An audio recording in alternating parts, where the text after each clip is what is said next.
Calculate break even point, margin of safety and sales required to earn profit of 5,000. Okay, ഇത് മൂന്നും എങ്ങനെ ചെയ്യണം നമുക്കറിയാം, അതിന്റെ ഇക്വേഷൻ അറിയാം. ഇത് പി വി റേഷ്യോ ഉപയോഗിച്ചുള്ള ഇക്വേഷൻ അല്ല, കാരണം നമ്മളോട് പി വി റേഷ്യോ കാണാൻ പറഞ്ഞിട്ടുണ്ടോ? ഇല്ല. അപ്പം പി വി റേഷ്യോ അപ്ലൈ ചെയ്യേണ്ട ആവശ്യമില്ല. ഓക്കെ, അപ്പൊ ഇവിടെ നമ്മൾ ബി പി കാണണം, അതുപോലെ തന്നെ മാർജിൻ ഓഫ് സേഫ്റ്റി കാണണം, then sales required to earn profit of 5,000. മൂന്ന് കാര്യങ്ങളാണ് നമ്മൾ ചെയ്യേണ്ടത്. ഓക്കെ, നമുക്ക് നോക്കാം എന്തൊക്കെ തന്നിട്ടുണ്ട്. സെയിൽസ് തന്നിട്ടുണ്ട്. ഓക്കെ, ദെൻ ഫിക്സഡ് കോസ്റ്റ് തന്നിട്ടുണ്ട്, ഡയറക്റ്റ് മെറ്റീരിയൽ കോസ്റ്റ് ഉണ്ട്, ഡയറക്റ്റ് ലേബർ കോസ്റ്റ് ഉണ്ട്, ദെൻ ഡയറക്റ്റ് എക്സ്പെൻസ് ഉണ്ട്. മൂന്ന് കാര്യങ്ങൾ തന്നിട്ടുണ്ട് അല്ലെ? മൂന്ന് കാര്യം. ഈ മൂന്ന് കാര്യങ്ങൾ ആഡ് ചെയ്ത് കഴിഞ്ഞാൽ യു വിൽ ഗെറ്റ് ടോട്ടൽ എന്ത് വേരിയബിൾ കോസ്റ്റ് കിട്ടും. എന്ത് കിട്ടും? വേരിയബിൾ കോസ്റ്റ് കിട്ടും. അതിനുള്ള ഇൻപുട്ട് ആണ് തന്നത്. സെയിൽസ് ഉണ്ട്, ഫിക്സഡ് കോസ്റ്റ്. അപ്പൊ ആദ്യം നമ്മൾ കാണാൻ പോകുന്നത് ബി പി ആണ്. അപ്പൊ ബി പി കാണാനുള്ള equation B P is equal to fixed cost divide by contribution into sales ആണ്. അല്ലെ? Fixed cost divide by contribution into sales ആദ്യം പഠിച്ച ഇക്വേഷൻ അത് അല്ലെ? അല്ലാതെയുള്ള ഇക്വേഷൻ എന്തായിരുന്നു? Fixed cost divide by P V ratio ചെയ്ത് കഴിഞ്ഞാൽ നമുക്ക് എന്ത് കിട്ടും? ബി പി നമുക്ക് കണ്ടുപിടിക്കാം. ഓക്കെ, അപ്പം ബ്രേക്ക് വൺ നമ്മൾ കണ്ടുപിടിക്കുകയാണ്. അപ്പൊ ഇതിൽ നമുക്ക് ഫിക്സഡ് കോസ്റ്റ് അവൈലബിൾ ആണ്, സെയിൽസ് അവൈലബിൾ ആണ്. എന്താ അവൈലബിൾ അല്ലാത്തത്? കോൺട്രിബ്യൂഷൻ. അപ്പൊ കോൺട്രിബ്യൂഷൻ കാണണമെങ്കിൽ contribution is equal to sales minus variable cost ആണ് അല്ലെ? സെയിൽസ് മൈനസ് വേരിയബിൾ കോസ്റ്റ് ആണ്. അപ്പൊ ഇവിടെ വേരിയബിൾ കോസ്റ്റ് നമ്മൾ അസർട്ടൈൻ ചെയ്യണം. 20,000 പ്ലസ് 6,000 പ്ലസ് 4,000 എത്ര വരും? 30,000 ആണ് വേരിയബിൾ കോസ്റ്റ്. അപ്പൊ അങ്ങനെയാണെങ്കിൽ കോൺട്രിബ്യൂഷൻ കാണാലോ. സെയിൽസ് എത്രയാ? 40,000 ആണ്. ഓക്കെ, 40,000 മൈനസ് വേരിയബിൾ കോസ്റ്റ് എത്രയാ? 30,000 ആണ് കണ്ടുപിടിച്ചത് അല്ലെ? 30,000 ചെയ്ത് കഴിഞ്ഞാൽ കോൺട്രിബ്യൂഷൻ കിട്ടും എത്ര? 10,000 രൂപ നമുക്ക് കോൺട്രിബ്യൂഷൻ കിട്ടും. സംശയമില്ലല്ലോ? സംശയം കിട്ടിക്കഴിഞ്ഞു.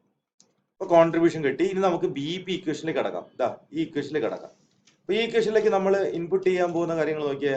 ഫിക്സഡ് കോസ്റ്റ് ക്വസ്റ്റ്യൻ തന്നിട്ടുണ്ട്. എത്രയാ ഫിക്സഡ് കോസ്റ്റ്? എത്രയാ? 7,500 അല്ലെ? 7,500 ഡിവൈഡ് ബൈ എന്താണ്? കോൺട്രിബ്യൂഷൻ എത്രയാ? 10,000. ഓക്കെ, 10,000 ഇൻറ്റു സെയിൽസ് എത്രയാ?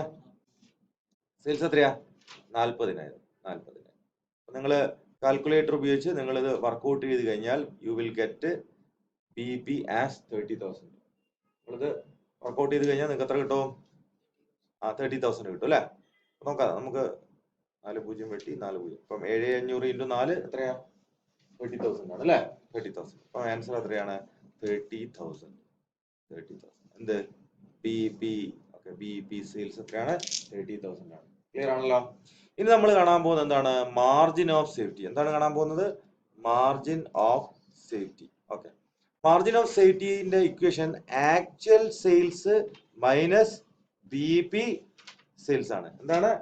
ആക്ച്വൽ സെയിൽസ് നിന്ന് ബി പി സെയിൽസ് കുറച്ച് കഴിഞ്ഞാൽ നിങ്ങൾക്ക് എന്ത് കിട്ടും? മാർജിൻ ഓഫ് സേഫ്റ്റി കാണും. പി വി റേഷ്യോ ഉപയോഗിച്ചുള്ള ഒരു ഇക്വേഷൻ ഉണ്ടായിരുന്നു. എന്തായിരുന്നു? Profit divide by P V ratio ചെയ്ത് കഴിഞ്ഞാൽ നിങ്ങൾക്ക് എന്ത് കിട്ടും? മാർജിൻ ഓഫ് സേഫ്റ്റി കിട്ടും. ഓക്കെ, ഇവിടെ നമ്മൾ പി വി റേഷ്യോ ഒന്നും ഇല്ലാത്തതുകൊണ്ട് അതിനെപ്പറ്റി ആലോചിക്കേണ്ട ആവശ്യമില്ല. ഓക്കെ, നമുക്ക് ആക്ച്വൽ സെയിൽസ് എത്രയാ ഇവിടെ? 40,000. ബി പി സെയിൽസ് എത്രയാ? 30,000. So 40,000 minus 30,000 is equal to 10,000. Margin of safety എത്രയാ? 10,000. ഇനി നമ്മളോട് പറഞ്ഞത് എന്താണ്?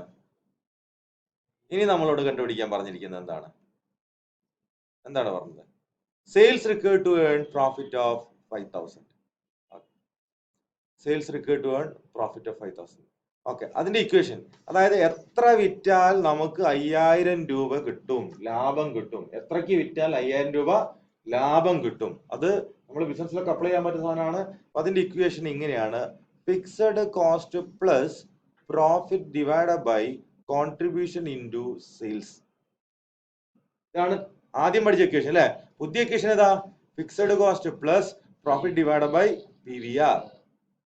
ഇത് നമ്മുടെ പി വി ആർ കാണാത്തതുകൊണ്ട് നമ്മൾ ഇത് അപ്ലൈ ചെയ്യുന്നില്ല, പഴയ ഇക്വേഷൻ തന്നെയാണ് അപ്ലൈ ചെയ്യുന്നത്. അതുകൊണ്ട് ഫിക്സഡ് കോസ്റ്റ് എത്രയാ തന്നത്? 7,500 ആണ്. നിങ്ങൾക്ക് ഇപ്പൊ വേണം പറഞ്ഞ പ്രോഫിറ്റ് എത്രയാണ്? 5,000 രൂപയാണ്. റെക്കോർഡിംഗ് ആണ് കേട്ടോ. 5,000 ഡിവൈഡ് ബൈ കോൺട്രിബ്യൂഷൻ നമ്മൾ കണ്ടുപിടിച്ചിട്ട് എത്രയാണ്? 10,000 ആണ്. ദെൻ ഇൻറ്റു സെയിൽസ് എത്രയാണ്? 40,000 ആണ്. ഓക്കെ, ഇത് നമ്മൾ വർക്കൗട്ട് ചെയ്ത് കഴിഞ്ഞാൽ നമുക്ക് എത്ര കിട്ടും? 50,000 എന്ന് ആൻസർ കിട്ടും. 50,000. ഓക്കെ, അപ്പം 12.5 × 4 50,000 ശരിയല്ലേ? 50,000. 50,000 രൂപയ്ക്ക് നിങ്ങൾ സെയിൽസ് നടത്തി കഴിഞ്ഞാൽ എന്ത് കിട്ടും? പ്രോഫിറ്റ് എത്ര കിട്ടും? 5,000 രൂപ എന്തായിരിക്കും? പ്രോഫിറ്റ് ആയിരിക്കും. 5,000 രൂപ പ്രോഫിറ്റ് ആയിരിക്കും. ക്ലിയർ? ഇതൊരു എസ്എ ക്വസ്റ്റ്യൻ ആണ്.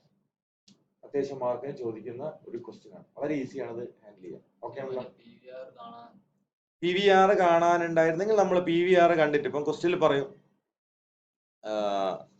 Calculate P V ratio. Okay, പിന്നെ പി പി, പിന്നെ ഇതൊക്കെ പറയുകയാണെങ്കിൽ നമുക്ക് എന്ത് ചെയ്യാം? പി വി റേഷ്യോ ഉപയോഗിച്ചുകൊണ്ട് നമുക്ക് ഇതൊക്കെ കാൽക്കുലേറ്റ് ചെയ്യാൻ പറ്റും. അങ്ങനത്തെ പ്രോബ്ലം നമുക്ക് ഇപ്പം വർക്ക്ഔട്ട് ചെയ്യാം. ഓക്കെ, ക്ലിയർ ആണല്ലോ?